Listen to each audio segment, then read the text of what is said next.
This study was life-changing for us in helping us begin to look at identifying those population groups that we really want to target for our episodic volunteers, but then also know who are the ones that would better fit into more of our traditional program, and then also people that we said, hey, there's, we have permission not to try to recruit them to be volunteer leaders because they just have low potential of being involved.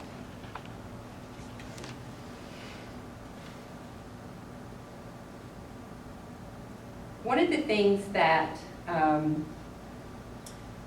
this study also did is gave key marketing messages for each of those targeted populations.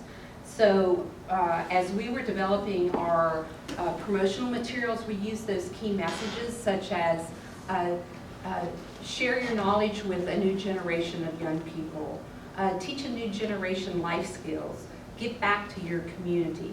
Though we knew which key messages appealed to which group, and we developed those into our recruitment message, but also into our promotional materials. I want to share with you our statistics that we've collected over year 4. As you can see, in our first year back in 2009, when we were just beginning to work with spin club programs, that first year we had 68 spin clubs. In 2013, we had 348 spin clubs, which is over a 400% increase in the number of 4-H clubs. Spin club members, we went from 851 to 4,600, which is almost a 450% increase in club members. Our volunteers, we went from 125 the first year to almost 1,000 spin volunteers in 3 years, which is a 655% increase in volunteers. Now, there's a column right here that's missing where all those numbers are 0. So from 2008 to 2013, we had those kind of increases in our program because of the spin club model. And now you understand why other states and National 4-H are very, very interested in learning about and implementing the spin club model. We've had tremendous success with this program. Now, when we first started doing the program, we had a lot of naysayers. Our staff, mainly. People in our county don't volunteer. We don't have volunteers. We can't do this program. We don't have volunteers.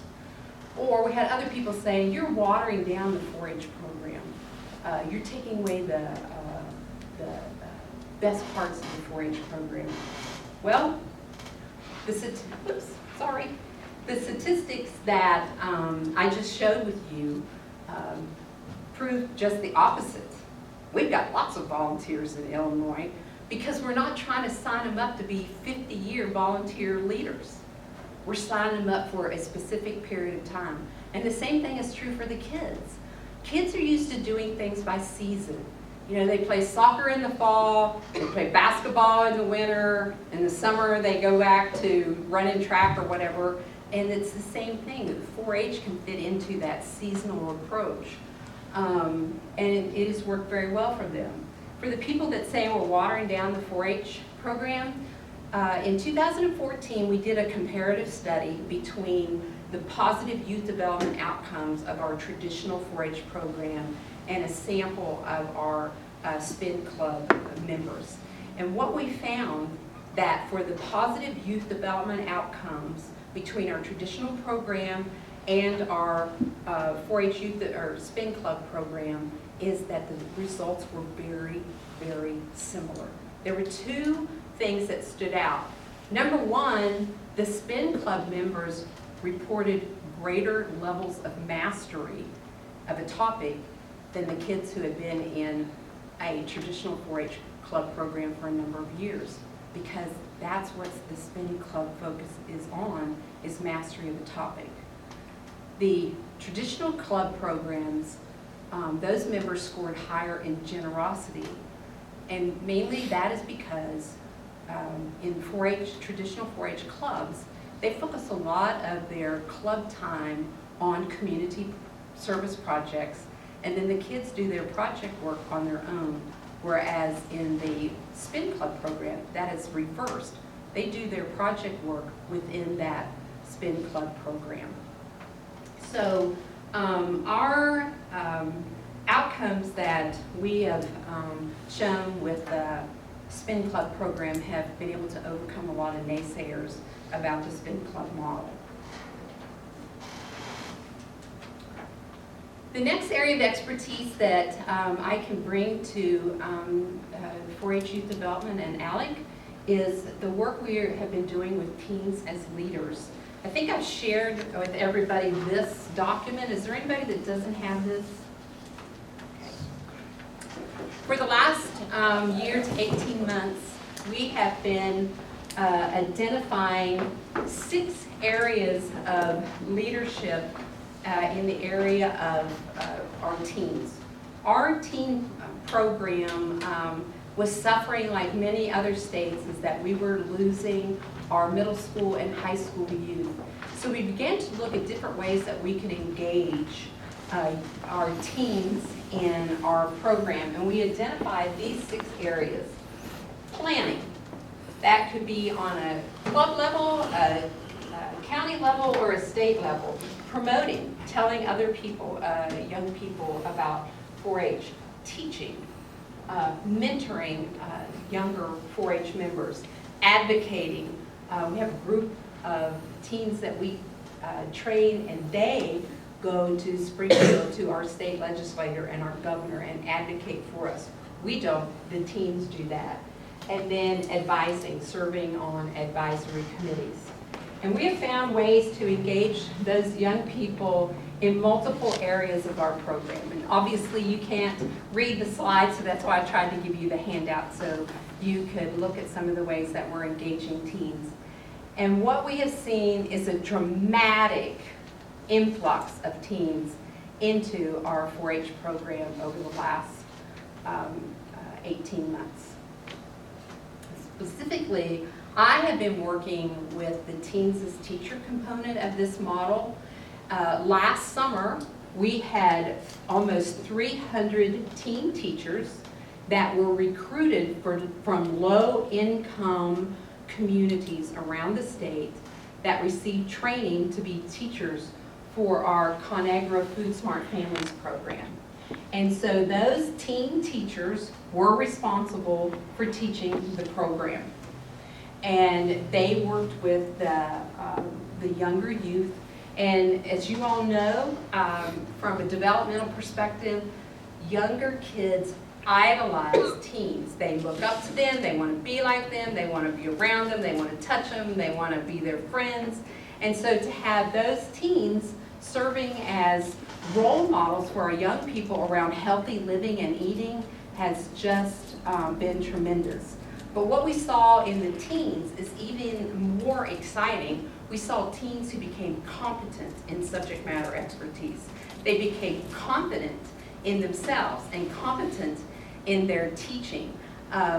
They have gone on to continue volunteering in additional leadership roles, and now some of those experienced teens are helping train new teens that we are bringing on.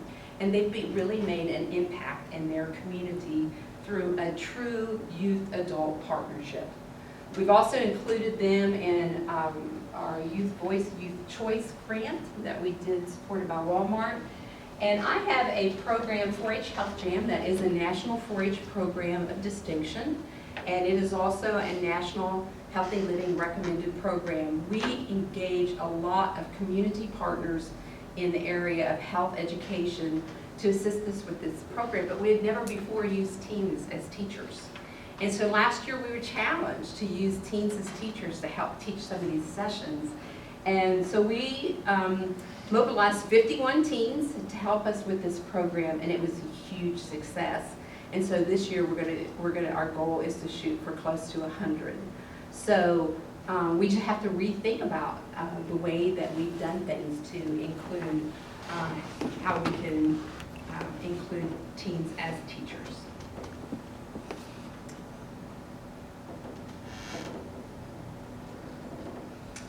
The next thing that I feel I can bring to your department is my teaching abilities, but also my passion for teaching, whether it's in a formal or a non-formal setting.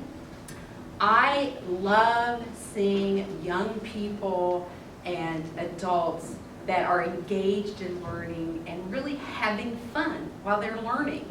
And for a lot of people, that's a unique concept. When I brought some of those fun learning activities to teach some fundamental elements of youth development in my ag ed class, the college students just lit up.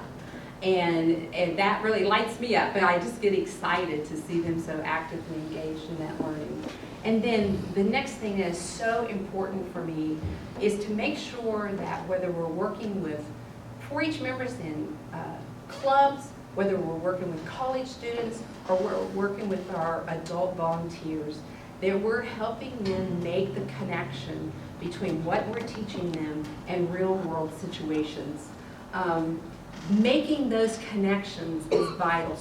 So many times, one of the biggest mistakes that we make as educators is assuming that people make those connections on their own, and they don't. But we have deceived ourselves for a long time in thinking they automatically make those connections. We have to help them make those connections, help them to see how they can apply what they are learning in their lives and in those situations.